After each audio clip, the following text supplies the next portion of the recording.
2007 Honda Element. I want a Honda Civic, but I also want a box truck. Happy Honda days. Oh, wait, that ended after Christmas. This is a bachelor's SUV, because despite being a roomy, versatile cube, it only carries 4 passengers, as opposed to a 4Runner's standard 5 and optional 7, and the Jeep Commander's standard 7. You only get 4 people in here because, okay. This was during Honda's senioritis mid-2000s period, where they were phoning in build quality. See leaky Honda fits. But this Honda Element, what you're seeing is the opposite side of a car company's senioritis period. It's the senioritis where you just take a lot of electives and stuff you're interested in, like creative writing, music theory, photography, sociology. You're free to learn and discover instead of wading through rote memorization. And in that 0 F's given crucible emerges true innovation. I don't mean successful innovation, I just mean innovation that they put into practice. Like these rear seats that secure themselves not to the body on the floor, but to the side, and only on the side. These seats lock in place in a rocking style, kind of like an AK's magazine, like a big heavy latch, ka-chank. The only thing is, you must recline the seats to get them out. It's awkward, and you really need 2 people to do this.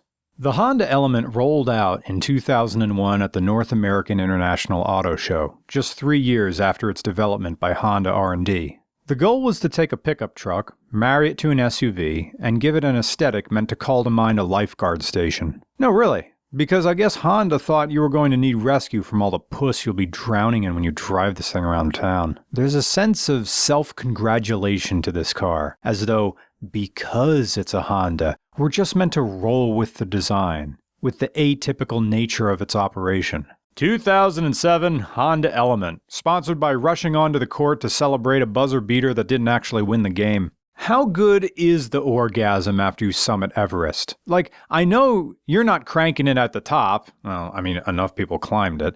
I'm talking about the base camp. Are you still thinking about the mountain when you're down there? Is it the greatest batter you ever stirred? This is the 5MT 4-wheel drive, sporting the 2.4-liter K-Series engine with iVTEC and dual overhead cam. The engine is designated the K24A8, but it's not the high-revving K20 that you're all excited for. No, this engine designation is shared by the Honda Accord and the CR-V of the same era. Yes, it has more displacement than the K20, but this engine is a history teacher halfway to retirement, and he's deep in his groove. There might be a time when he was excited and cared, but now he's just running out the clock. Monday, board work. Tuesday, board work. Wednesday, study for the quiz. Quiz on Thursday. Film strip on Friday. Rinse, repeat. The Element is a car that rubs its elbow with the direction of adventurous ambition, but it doesn't actually make it that far. It offers all the high-risk thrills of a pack of 12th graders smoking weed underneath the bleachers at homecoming, because I guess it's called high school for a reason. Honda Element. My thermos is filled with Carnation Instant Breakfast. The engine makes 166 horsepower. It's an improvement of 6 horsepower over the 2003 to 2006 version, but it's not like you're ever going to notice 6 horsepower. It feels like a Chevy Fleet vehicle in here. It's all rubber and vinyl. The floor mats are urinal splash mats, which you see in a Midwest airport because men can't see over their guns. And they're peeing no-handed. They stand, hands on hips, with the pompous confidence of a single-issue voter. There's an argument to be made that the sales of the Element were hurt less by its mechanical performance and more by its failure to seat more than 4 people. But I think it's just as likely that it underperformed due to an utterly baffling ad campaign that featured a law-breaking crab named Gil. Does anybody remember these commercials? Because I sure as hell don't. Gil had his own social media profile and everything, because MySpace was still a thing in 2006. And they had this weird Elements and Friends website that let you drive above ground terrain like snowy mountains or the beach, and underground terrain like the projects. Oh, and the car was driven by talking animals like pigeons, rodents, and a dog. Keep in mind, this is about a decade before Zootopia and those berries and cream Starburst commercials, so advertising would only get worse as the decade wore on. For what it's worth, Mike extolled the virtues of the Element's fairly impressive sound system. It's probably not good enough for all those rich pompous assholes from East Egg, but it's good enough for government work in those musty parts. 2007 Honda Element, the official car of armchair quarterbacking old episodes of Legends of the Hidden Temple. The Shifter. You know what I'm gonna say. Honda, PC, Superior, liquid-cooled, Intel, NVIDIA, linkages. Now Mike, the owner, doesn't think that the Element Shifter is all that great, but I don't know what he's talking about. This feels fine. I will say that the shifter's location should be closer to the driver. My right arm is at full extension, pushing, 4th to 5th. And in 32 to 42 mile per hour, usual slow spots on the Pennsylvania Turnpike, usually the Conshohocken curve, where you're in and out of 5th gear all the time, your arm's gonna get sore. It's gonna ache like you're doing 8-pound lateral raises for endurance. Among features, this has generic traction recovery boards, or Max trucks, and a come-along for an easy winch. It also has a metal fuel tank guard. Mods include a roof rack, restored factory roof rails, a dash camera, slightly larger all-terrain tires, a trailer hitch off Facebook Marketplace, and a 3-inch lift kit, which Mike left at home. These mutter or off-road tires, plus the roof rack and trail lights, created enough rolling and wind resistance to lower the miles per gallon from about 25 to about 18. But Mike wanted to take his Element into the Badlands because nothing is more Pennsylvanian than doing salvia at a strip mine. The Element was never great with mileage, even though the K24A8 got about 35 miles per gallon in the Accord, but when they put this engine in the Element, it could barely do 25. But if you're tall, I'm talking 6'3", 6'4", 6'5", the Element will delight you, because the tall roofline and the distant shifter, which is too far for my normal arms, and the way the driver's seat goes way back, it's almost made for human kaiju. With the seats gone, heck, even with the seats in, the cargo capacity is conversion van cavernous. The rear suicide doors let you load this medium-small SUV like a Douglas DC-3. The rear clamshells like a 90s Civic hatch. And the whole rear gate and rear cargo area is hard plastic, not carpet. That means it's easy to slide heavy stuff around. The drawback of all this rubber and plastic interior materials is noise. Noise, harshness, and vibration. What can I say?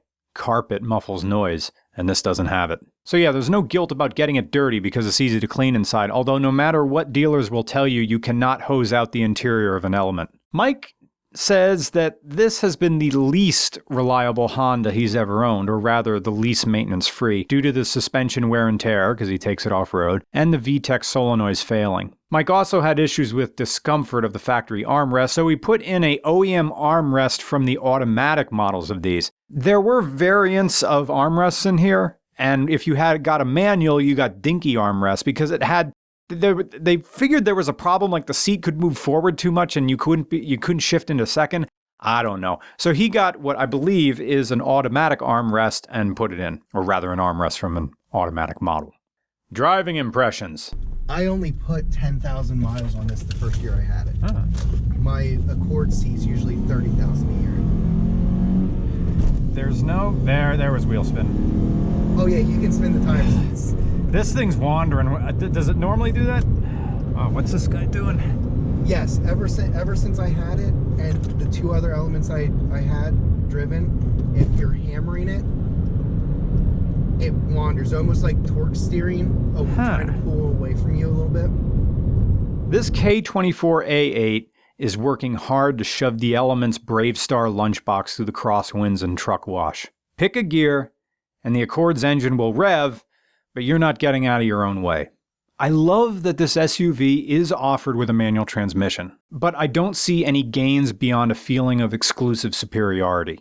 Yes, you can turn the traction control all the way off, and spin the tires, and spin around like a Subaru in the snow. So yeah, there is some fun reasons to have a stick shift in an Element.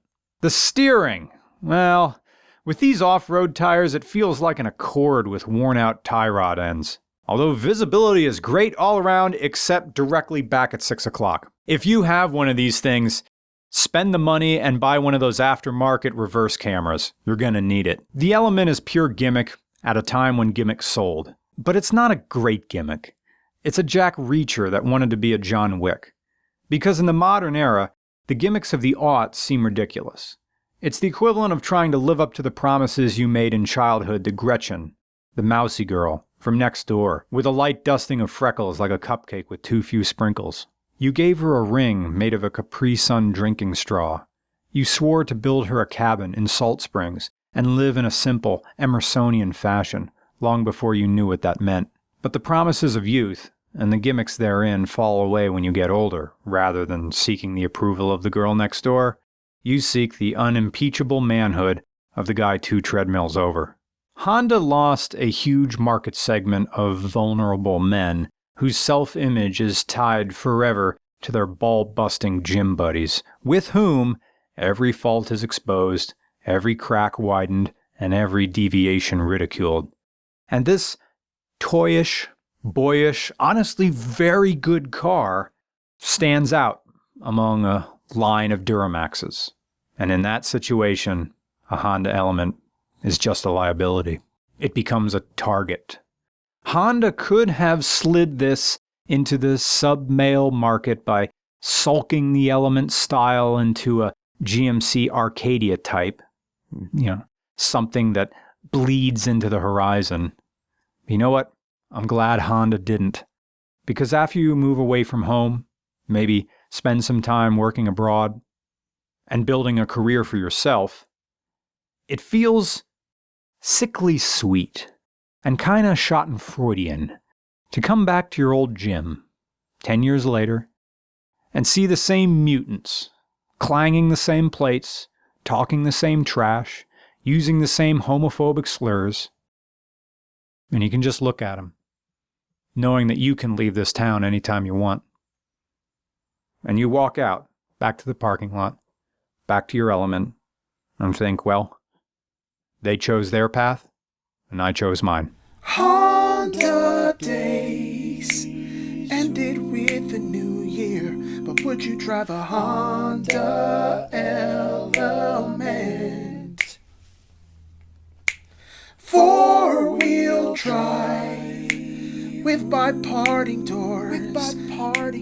Honda Element. Baby, I'm gonna get it all to ya. Honda Element. Gonna make me feel inside.